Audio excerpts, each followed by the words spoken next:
하나님의 말씀은 마가복음 9장 17절부터 23절까지 보겠습니다. 신약 성경 69페이지에 있습니다.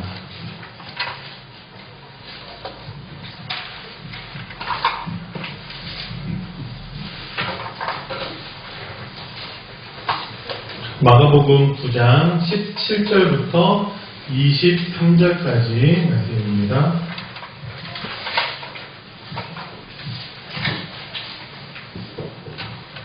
찾으셨으면 우리 천천히 합독하겠습니다. 시작. 우리 중에 하나가 대답하되 선생님 말 못하게 들린 내 아들을 선생님께 데려왔나이다. 귀신이 어디서든지 그를 잡으면 거꾸러져 거품을 흘리며 이를 갈며 그리고 파리에 지는지라. 내가 선생님의 제자들에게 내쫓아 달라 하였으나 그들이 능히 하지 못하더이다. 대답하여 이르시되 믿음이 없는 세대여 내가 얼마나 너희와 함께 있으며 얼마나 너희에게 참으리요. 그를 내게로 데려오라 하시매 이에 데리고 오니 귀신이 예수를 보고 곧 그 아이로 심히 경련을 일으키게 하는지라. 그가 땅에 엎드려져 구르며 거품을 흘리더라. 예수께서 그 아버지에게 물으시되 언제부터 이렇게 되었느냐 하시니 이르되 어릴 때부터니이다. 귀신이 그를 죽이려고 불과 물에 자주 던졌나이다. 그러나 무엇을 하실 수 있거든 우리를 불쌍히 여기사 도와주옵소서. 예수께서 이르시되 할 수 있거든이 무슨 말이냐. 믿는 자에게는 능하지 못할 일이 없느니라 하시니. 아멘. 제목은 믿는 자에게 능치 못할 일이 없느니라는 제목으로 말씀을 나누고자 합니다. 제목만 들어도 우리에게는 힘이 나는 내용이죠. 믿는 자에게 능치 못할 일이 없다라고 합니다. 그런 찬양도 있긴 하는데 그 찬양 들을 때마다 힘이 나더라고요. 그래서 오늘은 그냥 쉽게 말씀드리면 믿음에 대한 것을 여러분들과 조금 나누려고 합니다. 신천지 사람들을 만나본 경험이 있으신가요?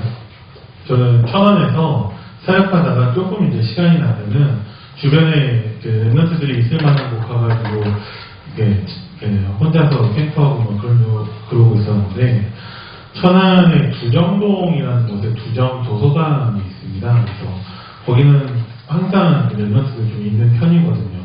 도서관 안에 들어가서 뭐 할 수는 없고 밖에서 기도하면서 기다리다가 쉬러 나오는 사람이 이렇게 있으면 가서 그냥 말 걸면서 이렇게 복음도 전하고 이렇게 했었었는데 어떤 아가씨 한 명이 저한테 다가오더라고요. 느낌 뭔가 이상해. 딱 봐도 알겠어. 이단 아니면 사이비구나. 근데 말 거니까 인사하고 이렇게 대화하는데 그냥 신천지더라고요. 그래서 기도서 3장 10절에도 나와 있지만 이단 만났을 때는 그들하고 대화하고 설득하려고 할 필요 없어요. 한두어 번 숭배하고 난 다음에 쫓아버리라고 성경에도 나와 있는데 왜 그러냐면 어차피 우리 말 안 듣거든요. 그래서 예전에는 저도 막 설득하고 막 그렇게 하려고 하다가 어차피 내 얘기 안 들으니까 저도 그 사람들 얘기 안 듣고 서로만 막 하고 싶은 얘기만 하고 그러거든요. 근데 그때는 대화하면서 하나님이 지혜를 주셔가지고 그 사람이 하는 말에 오류를 제가 지적을 하니까 이제 그냥 가더라고요. 더 높은 사람 데리고 오겠다고 해서 서로 연락처도 나누고 그랬었는데 연락은 안 오더라고요. 그런데 신천지를 말씀드리려고 하는 것이 아니라 얼마 전에 유튜브를 보다 보니까 이상한 광고 하나가 뜨는 거예요. 뭐냐? 이게 신천지 광고인데 10만 명이 넘는 사람이 한 번에 수료하는 뭐 그런 걸 보여주더라고요. 그러면서 외국인들도 있고 어떤 사람이 영어로 뭐 어떤 것을 결의를 막 이렇게 얘기하는 것도 있고 되게 신기하더라고요. 신천지는 성경풀이를 하는 데 있어서 한국말을 가지고서 하기 때문에 영어 번역된 성경으로서는 그게 안 된다라고 저는 알고 있거든요. 근데 참 이단의 영에 빠져 있으면 외국인들도 거기에 빠지는구나. 그래서 지금 중국에서도 문제가 되어지고 그렇다라고 하는데 참 많은 그 교회 성도들이 신천지에 넘어가고 있다라는 거죠. 그 10만 명이 넘는 사람들 가운데서는 거의 대다수가 교회 성도 출신일 거예요, 아마. 왜 그러냐? 우리가 제대로 알지 못하는 게 너무 많이 있다는 거죠. 예를 들어서 랩런트들하고 간단하게 어떤 성경 공부를 시작을 할 때 항상 하는 질문이 뭐가 있냐면 하나님은 어떤 분이, 하나님은 누구시니? 라고 질문을 할 때가 있거든요. 그러면 랩런트들 특징이 자기한테 필요한 하나님이든지 자기가 원하는 하나님을 만들어내버려요. 여러 가지 막 많은 말들을 하면서 가만히 들어보고 있으면 성경에 나온 하나님이 스스로 소개한 하나님이 아니라 만들어낸 자기한테 필요로 하는 하나님을 얘기하고 있다는 것이죠. 하나님에 대해서 우리가 소개를 하자면요. 하나님은 창세기 1장 1절에 창조주이시죠. 그죠? 창세기 17장 1절에는 하나님은 전능하신 하나님이라고 소개되어져 있습니다. 출애굽기 3장 14절 보면은 하나님은 스스로 계신 분이라고 되어져 있고, 우리 예배 때마다 요한복음 4장 24절에 하나님은 영이시니 라고 하나님은 영적인 존재임을 고백하고 있죠. 그런데 이러한 하나님은 우리랑 솔직히 가까이 우리가 느끼거나 우리가 이러한 하나님을 늘 체험하고 있지는 않죠. 하나님은 어떤 분이시냐? 우리의 아버지시라는 거죠. 이러한 창조하셨고 전능하신 하나님이 영으로서 항상 우리와 함께 하시는 아버지라는 거예요. 그래서 하나님이 우리 인간을 창조하셨을 때 하나님과 그 아버지 되신 하나님과 함께 하도록 우리를 창조하셨다라는 거죠. 그때만 우리가 행복할 수 있는 거예요.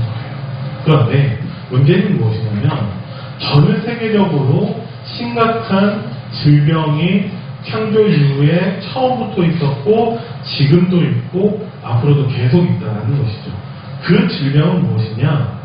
여러 가지로 많은 것들을 얘기할 수 있겠지만 우리를 창조하신 그 하나님을 모르게 되는 질병이에요.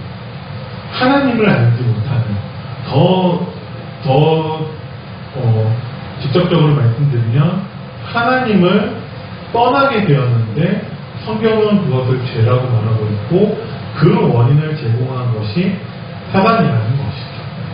그 사단으로 인해서 전 세계가 하나님을 알지 못하게 되는 질병 가운데 빠지게 되었다라는 것입니다. 그래서 못 살아서 문제가 아니라 너무나 잘 살고 있는 선진국들도 눈에 보이지 않는 원인을 알 수 없는 질병 가운데 있는데, 그래서 너무나 많은 사람들이 정신적인 문제에 시달리면서 여러 가지에 중독되어져 있고 마약에 빠지기도 하고 너무나 많은 사람들이 자살하고 있는 것이 지금 이 시대에 나는 것이에요. 제 기억만 돌이켜봐도 제가 초등학생이었을 때 1980년도보다 지금이 훨씬 더 살기가 편한 시대가 됐다는 거죠. 그런데 그때보다 지금이 더 행복하냐라고 하면은 저는 잘 모르겠어요. 예전에는 핸드폰 하나 없었지만 친구들 만나는데 어려움이 없었고요. 지금은 핸드폰 다 있어도 친구들 만나도 서로 대화하지 않고 핸드폰 만지고 있다는 거죠. 많은 것들이 편리해졌지만 영적인 문제는 그때도 있었고 지금도 있고 이것이 점점 더 심각해지고 있다는 것이죠. 오늘 본문 말씀에 18절을 보니까 그 병이 귀신으로부터 인한 병이라고 성경은 말하고 있습니다. 그래서 아무리 훌륭한 의사나 병원이 있다 할지라도 전혀 도움이 안 된다는 것이죠. 왜냐하면 눈에 보이지 않는 영적인 하나님을 떠난 질병이기 때문에 육신적인 그 병만 하고 있는 의사나 병원의 도움은 전혀 받을 수 없다는 것이죠. 근데 이 질병들은 사도행전 13장, 16장, 19장의 무속 점술, 우상을 의지하게 만들게 되어지고 결국 그 질병은 불신자들 6가지 상태 속에 있는 질병이라는 것이죠. 이것이 점점 더 심해지고 있다는 거예요. 무속을 의지하고 점수를 받고 우리가 우상 숭배한다 할지라도 당장은 고쳐지는 것처럼 보이지만 점점 더 심각해지고 있다는 것이죠. 그래서 지금 전 세계 선진국들, 예수님이 있는 당시의 로마, 지금의 미국, 그러한 비슷한 선진국들 모든 곳, 또 선진국뿐만 아니라 전 세계적으로 이러한 질병이 있다는 거예요. 근데 여기에서 뭐가 중요하냐면 이것을 진짜 이 질병을 이 하나님 떠난 문제로 볼 수 있는 눈이 우리에게 있냐라는 거죠. 예를 들어서 우리 랩런트들 가운데에서도 예배에 성공하지 못하고 있는 랩런트들이 있어요. 그러면 그 랩런트에 대해서는 우리가 어떤 눈으로 바라봐야 되냐라는 것이죠.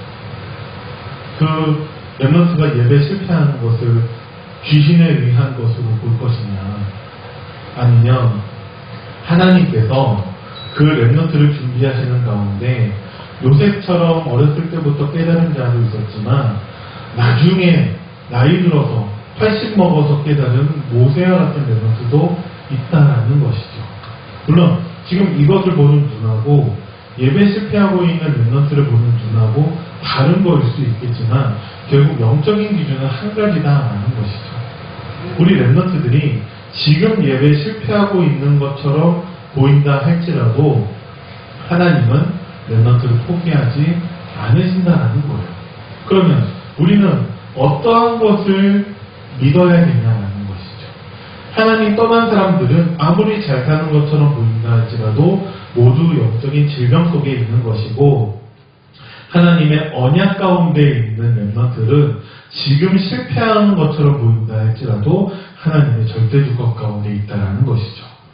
그러면 그 믿는 자에게는 능치 못할 일이 없다라고 예수님이 직접 말씀을 하셨어요.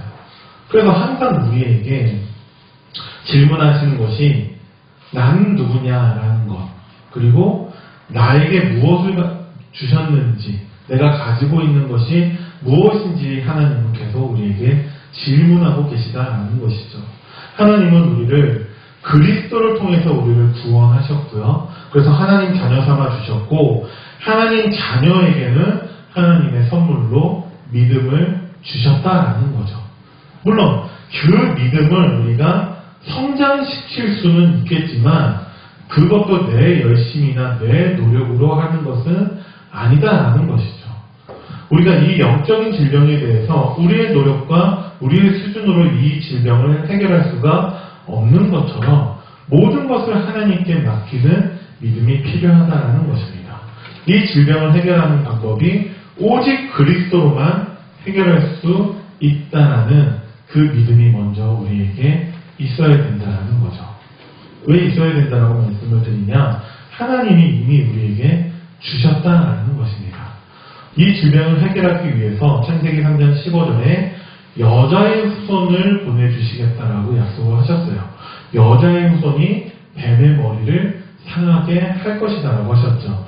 여자의 후손은 무엇이냐? 하나님 떠난 사람들에게 하나님 만나는 길 되시는 선지자로, 하나님 떠난 이 죄 문제를 해결하는 제사장으로, 사단의 이 겉에 뱀의 머리를 상하게 하는 왕으로 오신 그리스도 대신 예수님이 이 땅에 오셔서 십자가에서 우리의 죄를 다 해결하셨다는 거죠. 아까 이태영 아저씨님도 말씀드렸지만 우리 교회가 계속 강조하는 것이, 가장 많이 강조하는 것이 그리스도이고, 목사님은 항상 여기에서 마무리 짓는 것이 요한복음 19장 30절이라는 거죠. 다 끝났다는 거. 물론 근데 다 끝났는데 아직 나는 안 끝난 것도 맞아요. 왜냐하면 우리는 안 끝났다는 것이 아니라 다 끝났는데 아직 우리는 천국에 간 것은 아니다라는 거죠. 예수님께서 여자의 후손으로 오셔서 뱀의 머리를 상하게 하셨어요. 이미 승리하셨다는 거죠. 하지만 아직 우리가 천국에 간 것은 아니기 때문에 여전히 사단은 능력을 가지고서 활동하고 있다는 거죠. 이미 구원받았지만 아직 천국은 아닌 곳에서 우리가 신앙생활하고 있다는 거죠. 그럼 우리가 어떻게 승리할 수 있습니까? 그래서 오늘 강단에서 주신 거 보호자의 축복을 누리라고 하셨는데 언약 붙잡고 기도하라는 것이죠. 그러면 보호자의 축복을 누릴 수 있다는 거예요. 아직 우리가 천국에 간 것은 아니지만 천국의 그 축복을 누릴 수 있다는 거죠. 천국, 하나님의 통치가 있고 하나님의 보호하심이 있고 하나님께서 우리를 다스려 주시는데 그 어떠한 것이 우리를 상하게 할 수 있겠냐라는 것이죠. 그래서 우리는 진짜 언약 붙잡고 기도해야 되는데 여자의 후손으로 오신 그리스도께서 모든 문제를 해결하셨다라는 거예요. 이것을 언약으로 붙잡고 기도하는 자는 그대로 축복을 누리는 것이고 알고만 있는 사람은 그냥 지식으로 끝난다라는 것이죠. 여러분들이 꼭 말씀에서 나온 그대로 실천하는 분들이 되기를 바랍니다. 요한일서 3장 8절 말씀에서는 이 여자의 후손으로 오신 그리스도께서 마귀의 일을 멸하셨다라고 말씀하고 계세요. 그래서 우리는 요한복음 14장 14절에 그 예수 그리스도의 이름으로 기도하는 모든 것들을 다 응답받는다라고 약속을 받았다라는 거죠. 우리가 이것을 믿기 때문에 우리의 모든 기도의 끝에 예수님의 이름으로 기도합니다를 우리가 하고 있다는 거죠. 여러분들이 진짜 믿고서 했는지 모르겠지만 이미 여러분들의 삶 속에서는 점검해 봤을 때 이것을 믿고 있기 때문에 그런 거잖아요. 그렇다고 하세요. 네. 그리고 사도행전 3장에서 베드로부터 시작했는데 그 이름의 권세를 사용했다라는 거죠. 베드로가 해보니까 된다라는 거예요. 베드로는 어떤 사람이냐? 언약 붙잡고 기도하는 사람이라는 거죠. 그러면 우리도 마찬가지로 구원받은 하나님의 자녀가 언약 붙잡고 기도했을 때 베드로가 누렸던 보호자의 축복을 우리도 누릴 수 있다라는 것이죠. 그리고 사도행전 16장 16절 18절에서는 귀신 들린 자를 예수 그리스도의 이름의 권세로 그를 치유했다라는 거죠. 그럼 우리는 누구냐? 예수님께서 끊임없이 우리에게 질문하시는 거, 나는 누구냐라는 거예요. 전 세계적으로 특히 선진국들이 이 심각한 질병을 알고 있는데 우리는 그 유일한 해답되는 그리스도의 그 비밀을 가지고 있는 자라는 거죠. 우리가 선진국의 사람들보다 못 사는 사람일 수 있고 수준이 낮은 거일 수 있지만 우리가 이 비밀을 알고 있는 유일한 사람들이라는 거예요. 이게 얼마나 중요한 거냐면 믿는 자에게 능치 못함이 없다라는 것은 우리의 수준이 높아지고 우리가 훌륭한 사람이 되고 하는 것이 아니다라는 거죠. 가장 대표적으로 사무엘상 3장 19절 말씀에 사무엘의 말이 한마디도 땅에 떨어지지 않는다라고 되어 있는 것이 아니라 여호와께서 사무엘과 함께 하심에 사무엘의 말이 단 한마디도 땅에 떨어지지 않는다라고 되어져 있거든요. 창세기 39장 2절 말씀에서도 요셉이 훌륭해서 형통해진 것이 아니라 여호와께서 요셉과 함께 하심에 요셉이 형통한 자가 되었다라고 되어져 있거든요. 우리가 믿는 자가 되어서 우리가 훌륭해지고 능력이 나타나는 것이 아니라 이러한 하나님께서 그리스도로 말미암아 다시 우리의 아버지가 되어주셨다라는 거죠. 하나님이 성령으로 우리와 함께 하시기 때문에 믿는 자에게는 능치 못한 것이 없다라는 예수님의 그 고백이 맞다라는 거죠. 그래서 예수님 보시기에는 제자들이 똑같이 믿는 자이기 때문에 능치 못함이 없어야 되는데 제자들에게 부탁했을 때 그 귀신이 떠나지 않았다라는 그 아버지의 얘기를 들었을 때 예수님이 그 제자들의 그 믿음 없음을 뭐라고 하신 거죠. 예수님은 제자들에게 많이 말씀하세요. 마태복음 6장에서도 기도에 대해서 가르쳐 주시면서 하물며 너희일까 보냐 이 믿음이 작은 자들아 라고 말씀하시잖아요. 왜 그러냐? 하나님께서 저 궁중에 나는 새도 저 내일 아궁이에 던질 저 풀도 다 하나님께서 돌보시는데 하물며 이 비밀을 알고 이 질병을 해결할 수 있는 유일한 비밀되는 그리스도를 알고 있고 하나님 자녀된 너희일까 보냐라는 거죠. 이 믿음이 그래서 우리에게 먼저 그의 나라와 그의 의를 구하라고 말씀을 하신다는 거죠. 그래서 여러분들이 누구냐?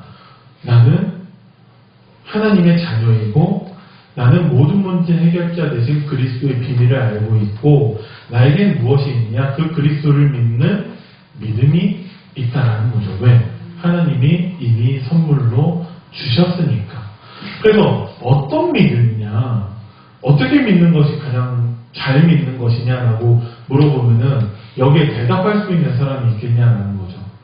뭐 세게 믿어야 되고 잘 믿어야 되고 뭐 한 40일 금식해야 되고 그런 믿음을 원하시냐? 그게 아니라 그냥 믿기를 원하세요.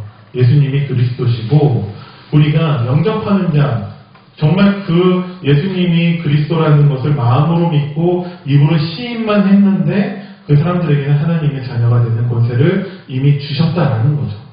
믿음도 선물로 주시고 우리의 신분도 이미 바꿔주시고 권세도 이미 우리에게 다 주셨다라는 거예요. 그래서 그냥 믿으라는 거죠. 안 믿어집니다. 안 믿어지면은 하나님의 말씀 붙잡고 믿어지도록 기도하시라는 거예요. 그죠? 우리에게 믿음도 선물로 주셨는데 그렇기 때문에 믿음은 우리가 어떻게 할 수가 없어요. 사랑은 하나님이기 때문에 아무리 사랑하고 싶어도 우리가 흉내도 못 낼 수 있다는 거죠. 하지만 우리는 소망할 수는 있잖아요. 하나님 나에게 믿음을 주세요. 소망할 수 있고 하나님 사랑할 수 있도록 그 마음을 주세요. 소망할 수는 있다라는 것이죠. 근데 뭐가 문제냐? 기도했을 때 요한복음 16장 24절 너희가 이제까지 한 번도 기도하지 아니하였으나 구하라 그러면 너희의 기쁨이 충만할 것이다라고 하신 것처럼 우리가 소망하지 않는다라는 거죠. 아무리 강단에서 여러 가지 많은 하나님의 예비된 응답들이 선포된다 할지라도 내가 그것을 믿지 않고 소망하지 않는다면은 그것이 성취되지 않는다는 것이 아니라 나와는 상관이 없다라는 것이죠. 그래서 정말 예수님은 마가복음 9장 19절에 그 불신앙을 책망하고 계시다라는 거예요. 이거는 제자들에게 하는 것이 아니라 어쩌면 우리들에게 하시는 말씀일 수 있다는 거죠. 우리가 현실을 무시하면 안 되고 상식을 무시하면 안 되고 우리가 다 맞는 건데 상식으로서 그런 현실로서 이런 해결할 수 없는 질병이 전 세계적으로 있고 점점 더 심각해지고 있는데 우리에게 상식으로서는 이해할 수 없고 현실로서는 받아들일 수 없는 영적인 비밀을 우리에게 주셨다라는 것입니다. 그래서 예수님은 믿는 자에게 능치 못할 일이 없다라고 말씀하셨고 29절에는 기도 외에는 이런 일과 나갈 수 없다라고 말씀을 하셨어요. 그래서 오늘 우리 강단 말씀에서는 우리에게 우리의 삶을 점검해 봐서 우리의 삶 속에서 보좌의 축복을 누리기를 원하시는데 언약 붙잡고 기도하라는 것입니다. 그러면 무슨 언약을 붙잡고 어떻게 기도합니까? 우리에게 주신 언약은 그리스도밖에 없다는 거죠. 근데 이 그리스도의 이름이 두 가지, 한 가지는 예수님이고요. 예수님의 뜻은 구원자. 그래서 우리를 구원하셨죠. 예수님의 또 다른 이름이 이사야서 7장 14절에 처녀가 잉태하여 아들을 낳으리니 그 이름을 임마누엘이라 하리라. 그래서 우리를 구원하신 예수님께서 지금 성령으로 함께 하셔서 우리와 함께 하시며 인도하고 계시다라는 거죠. 그러면 나는 정말 어떤 언약 붙잡고 기도하는지 모르겠습니다 라고 하면은 오직 그리스도만 해결되는 그것이기 때문에 그리스도 대신 예수님께서 나를 구원하시고 지금 성령으로 함께 하시는 것만 기도해도 돼요. 왜냐하면 우리에게 받은 그 축복이 하나님이 아버지 되셔서 우리와 함께 하시는 게 최고의 축복이었고 이것을 회복하셨기 때문에 날마다 복음으로 행복한 것 그것이 우리에게서는 다락방이라는 것이죠. 참 복음 가진 교회가 세상을 치유할 수 있다는 것입니다. 교회의 크기, 성도의 수, 뭐 그런 것이 중요한 게 아니라 참 복음 가진 교회가 세상을 치유할 수 있기 때문에 우리는 뭐만 준비하면 되냐? 교회 안에 치유 사명자만 준비하면 된다는 거죠. 근데 유한국 목사님께서 치유 사명자는 구원받은 자라고 말씀을 하셨어요. 쉽게 얘기해서 물론 많은 신학적인 지식이 있고 많은 현장의 경험이 있고 하면 좋겠지만 우리가 하는 것이 아니라 하나님이 하시기 때문에 하나님을 향한 믿음만 있어도 된다는 거죠. 하나님의 절대 주권.